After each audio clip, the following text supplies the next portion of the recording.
Ei, você internet espectador que já sabe programar e tá se perguntando aí quais são os próximos passos? Fica aí que eu vou te contar alguns caminhos até o final desse vídeo. Se liga, eu tenho um grande anúncio para te fazer e um convite também. No dia 11 de dezembro de 2021, eu vou dar um workshop sobre CI/CD, Continuous Integration e Continuous Deployment, usando o GitHub Actions como exemplo. Vai ser um workshop bem prático e cheio de conceito de como a gente pega uma aplicação funcionando e automatiza todo esse processo até chegar na nuvem. Esse workshop acontece num sábado e ao vivo. Você vai poder conversar comigo e tirar todas as suas dúvidas direto comigo. E não vai ter gravação, ou seja, quem tá lá viu, assistiu, aprendeu e não vai poder assistir de novo. Quem participar desse workshop também vai ter acesso ao Office Hours. Office Hours é um encontro de 1 hora toda terça e quinta que eu tenho com o pessoal da mentoria, mas quem participar do workshop também vai poder participar do Office Hours. Recapitulando, o workshop da jornada até a nuvem, ou seja, automação usando CI e CD dentro do GitHub Actions até chegar com a sua aplicação lá na nuvem. Se você está aprendendo a programar ou já aprendeu a programar, esse workshop é para você. Eu deixei um link na descrição de um grupo do Telegram, onde eu estou tirando todas as dúvidas do pessoal que está a fim de participar desse workshop.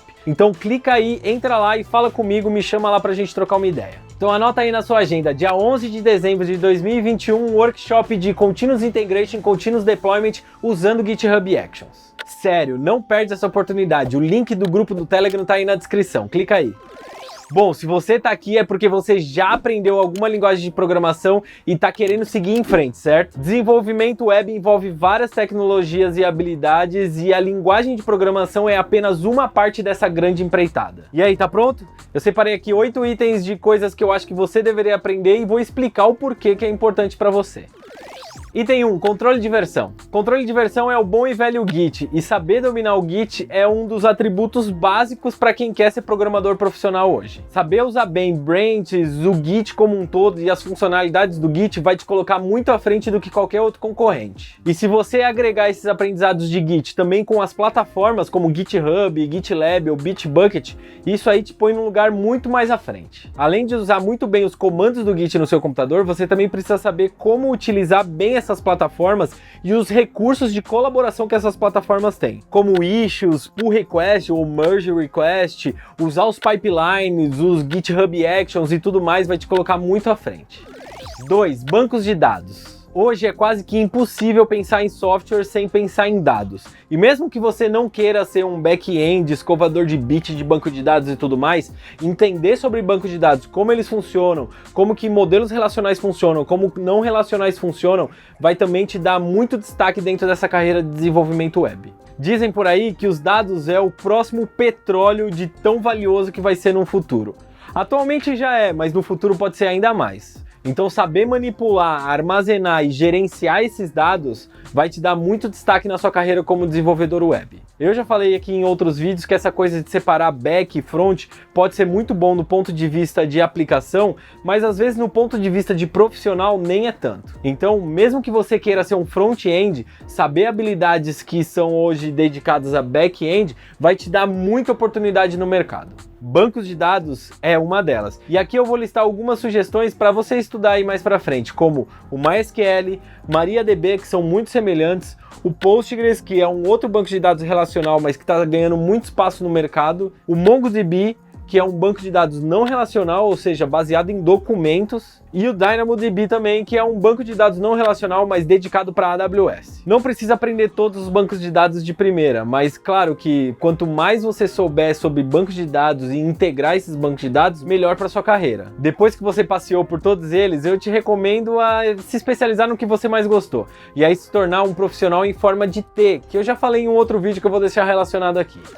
Terceiro ponto aqui são containers. Container é uma prática que vem dominando o mercado nos últimos anos. Antigamente a gente tinha um servidor web, vamos dizer, físico mesmo, instalado dentro das empresas ou dentro dos data centers. Depois disso a gente evoluiu para um modelo virtualizado, onde um servidor físico poderia ter mais de um servidor virtualizado. E hoje a gente já está numa outra camada, onde um servidor físico pode ter vários servidores virtualizados e dentro desses servidores virtualizados a gente tem vários containers, que são kernel de Linux, mas numa versão encapsulada, onde toda aplicação que está lá dentro não afeta as outras aplicações os outros containers que estão rodando dentro daquele servidor virtualizado. A ferramenta mais usada para isso é o Docker, mas outras ferramentas como o Containerd e o Kubernetes têm ganhado muito mercado nos últimos anos. Eu costumo dizer que tem containers para programadores e para desenvolvedores e container para produção, onde DevOps vai usar.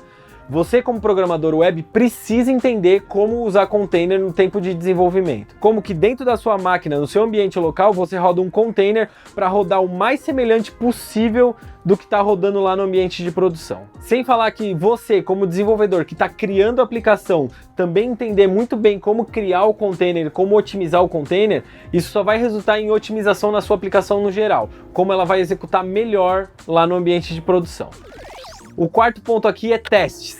Eu não sei se deveria estar aqui em quarto mesmo ou em segundo. Logo depois que você aprender o Git, você deveria estar estudando testes. Testes unitários, testes de componente, testes de integração, existem vários tipos de testes. Testes só vão melhorar a qualidade do seu trabalho, só vão melhorar a certeza de que a aplicação vai estar funcionando do jeito que ela deveria fazer. Eu já trabalhei em projetos onde eu passava muito mais tempo, mas muito mesmo, desenvolvendo testes do que desenvolvendo a aplicação mesmo. Já cheguei a trabalhar em projetos que tinha centenas de testes. Esses testes só vai aumentar a qualidade do seu código. Você vai criando casos de teste, tanto casos mais óbvios, como a aplicação deveria funcionar desse jeito, ou como casos mais de borda, ou edge cases, como a gente chama. Quanto mais casos você conseguir testar na sua aplicação, melhor a sua aplicação vai ser. Claro que esses testes precisam ser executados frequentemente, para ter certeza que qualquer alteração ou qualquer nova implementação do seu código, os testes continuem funcionando e assim, em contrapartida, a sua aplicação também continue funcionando bem. Eu demorei muito tempo, mas muito tempo mesmo, para aprender a desenvolver testes muito bem e a desenvolver aplicações testáveis. E isso meio que me segurou na carreira. Depois que eu aprendi como utilizar muito bem os testes, a minha carreira só decolou. O quinto ponto aqui é CI/CD, ou Continuous Integration e Continuous Deployment. Essa é uma parte que eu gosto muito de fazer. É a parte onde você vê a mágica da tecnologia acontecendo, onde você automatiza uma série de builds, testes, lints e uma série de construções e validações e deploys para ver tudo isso acontecendo o tempo todo na sua aplicação. Hoje é muito comum produtos terem mais de um deploys acontecendo no mesmo dia. Na verdade, é bem comum mesmo isso acontecer com produtos de alto nível. A empresa que eu trabalho, a gente faz 1.7 deploys por dia, ou seja, quase 2 deploys por dia. Tudo isso acontece automaticamente. Isso não só aumenta a velocidade da gente colocar as coisas em produção, mas também aumenta a velocidade da evolução do produto. Todas essas automações só têm a agregar dentro do fluxo de desenvolvimento de um produto. Afinal, ninguém vai querer ficar executando testes, lints e builds na mão toda vez que a gente tiver que colocar alguma coisa em produção. Hoje, as grandes plataformas de Git, como GitHub, Bitbucket, GitLab, já tem uma ferramenta, já tem um serviço para automatizar todas essas coisas. Quase todas têm um limite gratuito para você utilizar, mas se você utilizar bastante, vai ter que pagar. Mas ao mesmo tempo, o preço que você paga para automatizar todo esse seu pipeline é muito mais barato do que alguém apertando o botão e executando comandos no terminal. Daqui para frente, a velocidade do desenvolvimento e da evolução do produto é que vai determinar o sucesso desses produtos. 6. Plataformas de cloud. Se você está pensando em seguir um caminho muito mais de back-end, arquitetura, infraestrutura, é imprescindível você aprender sobre plataformas de cloud. Hoje existem 3 grandes no mercado, que é a Amazon AWS, GCP, que é o Google Cloud Platform, e o Microsoft Azure. Atualmente, os projetos mais modernos utilizam não só tecnologias modernas, mas todos esses serviços gerenciados por essas plataformas de cloud. Como, por exemplo, o DynamoDB, que eu falei na parte do banco de dados. É um banco de dados não relacional, mas que ele é 100% gerenciado pela AWS. Ou seja, a equipe de desenvolvimento ou a equipe de produto não precisa se preocupar se tem espaço no servidor de banco de dados ou se ele tem memória e tudo mais.